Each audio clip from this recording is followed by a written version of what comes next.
programa Clipe em Cidade, a partir de hoje, vai visitar os principais pontos turísticos aqui da nossa capital. E vamos começar pelo Palácio Rio Branco. Vem com a gente!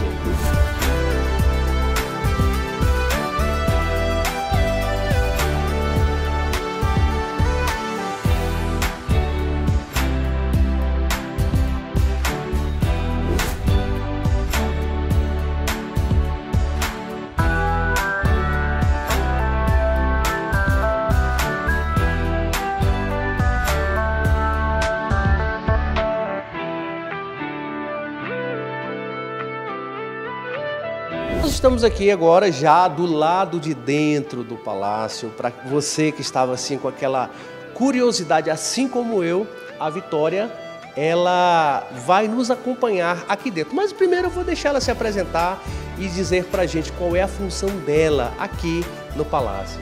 Olá, sejam bem-vindos ao Palácio. O meu papel aqui no Palácio é de educadora museal, né? Nós fazemos esses acompanhamentos tanto de visitações espontâneas quanto de escolas, né, que agendam diariamente conosco. Então a gente faz esse acompanhamento sala por sala. Nós temos 7 salas históricas, contando um pouco aí da história do Acre, né? Toda a situação, a questão dos seringais, a construção do palácio em si, os povos indígenas e os imigrantes que também vieram para essa região, né? Essa caixinha você percebe que a gente tem uma fotografia e ela é a extensão dessa fotografia. Nós vamos ter fotografias antigas também, né, do período dos seringais, a questão do transporte, como era feito. Então a gente vai ter várias pelas de borracha, né, os donos de seringais também e os seringueiros, né? Então esse transporte, todas elas vêm acompanhadas de legenda do lado, então tem a numeração, a data de todas elas também. Então são a continuação dessa fotografia maior, são essas caixinhas com a iluminação abaixo, né, com fotografias antigas. Essa primeira sala ela tem essa transição dos seringais, a gente percebe aí que tem várias fotos de seringais, temos também utensílios utilizados pelos seringueiros, então é a transição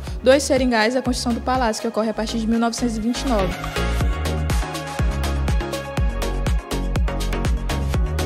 Bom, dando continuidade à nossa visitação, nós vamos ter aqui os geoglifos, que são essas marcações na terra, né, extensas e profundas, então dedica-se aí provavelmente a povos antigos que viviam nessa região amazônica.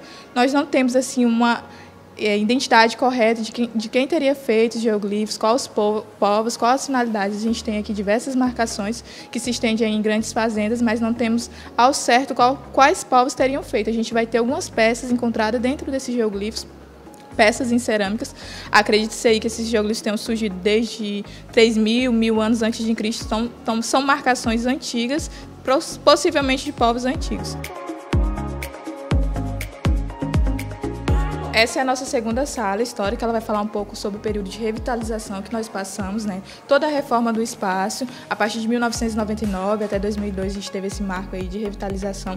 Vamos ter peças antigas da primeira construção, que ocorre a partir de 1929. Então se trata basicamente de toda essa reforma que nós passamos, né? A primeira sala a gente fala do período de construção, a segunda o período de revitalização que a gente passou. Então a gente vai ter alguns artigos aí pertencentes desde a primeira construção.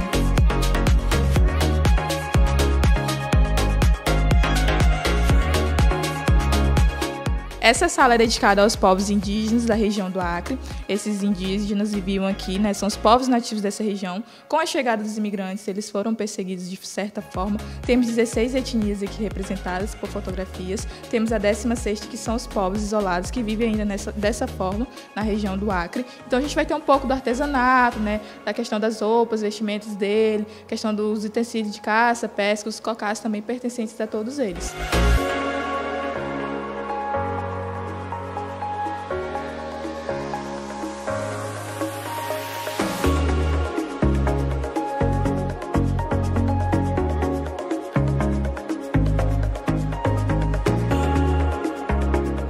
Bom, essa é a nossa próxima sala, dedicada aos povos imigrantes da região do Acre. Vamos ter aqui vários grupos distintos que vieram para essa região, né, com essa intenção tanto de trabalhar nos seringais quanto a questão do comércio em si. Vamos ter os nordestinos, os afrodescendentes, vamos ter os europeus também, portugueses, espanhóis, e também vamos ter os árabes, né, os sírios, libaneses, todos esses grupos que vinham mais com a ideia de formatar o comércio da época. Já o primeiro grupo, como eu falei anteriormente, são os nordestinos e afrodescendentes, vinham com a ideia de trabalhar nos seringais, então eram a mão de obra daquela época. Vamos ter aqui alguns fontes, né, que são relatos dessas pessoas, como foi a vinda, quem vieram, quais familiares vivem até os dias atuais aqui nessa região.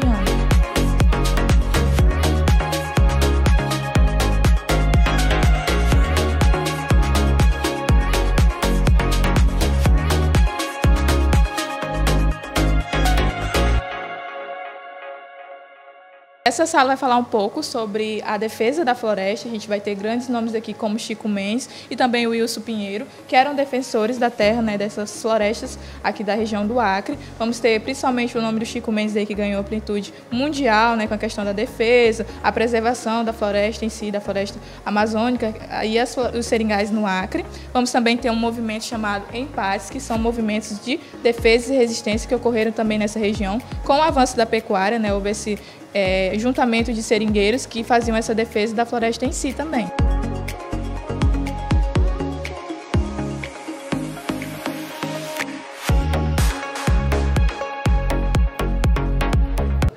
Essa é a nossa última sala histórica, vai tratar um pouco sobre os tratados, Tratado de Acúcio, Tratado de Madrid e principalmente o Tratado de Petrópolis. Vamos ter também esses acordos, né, que foram feitos entre Brasil e Bolívia com relação ao território acreano, né, a partir de 1903, quando é assinado o Tratado de Petrópolis, no dia 17 de novembro.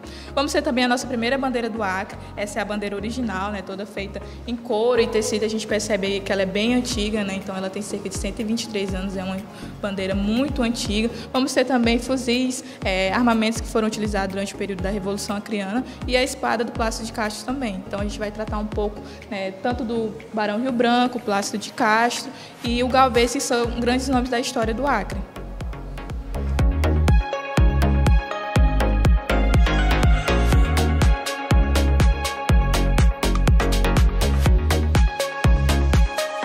Bom, Fábio, aqui nós encerramos nossa visitação, né? Nós passamos todo o contexto histórico, sala por sala, e encerramos aqui nesse quadro, Sansão Pereira, que é uma obra alusiva à Revolução Acreana. Então a gente vai ter toda a formatação do seringal, também essa questão da Revolução Acreana, né, que foi essa luta entre Brasil e Bolívia com relação ao território, uma disputa de território acreano. Então a gente encerra sempre nossas visitações aqui, né?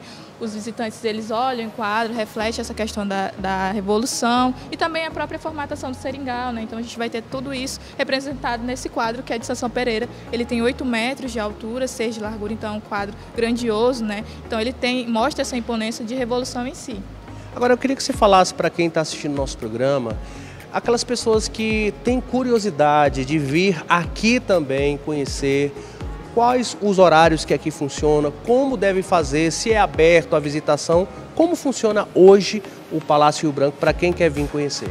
Bom, nossas visitações estão funcionando a partir das 8 até as 18. Nós funcionamos de segunda a sexta, não temos horário de almoço, então a gente pega desde as 8 às 18, né? Então toda essa visitação. A questão de visitações, escolas normalmente entram em contato comigo, eles agendam via WhatsApp ou ligações, então funciona tranquilamente, né? Essa questão de agendamentos de grandes turmas, né, de escolas, todas elas entram diretamente em contato comigo ou com a Edna, que também trabalha juntamente. Para pessoas é só vir, por exemplo, quem está agora sentado no sofá da sala, gostou, eu quero ir ver pessoalmente.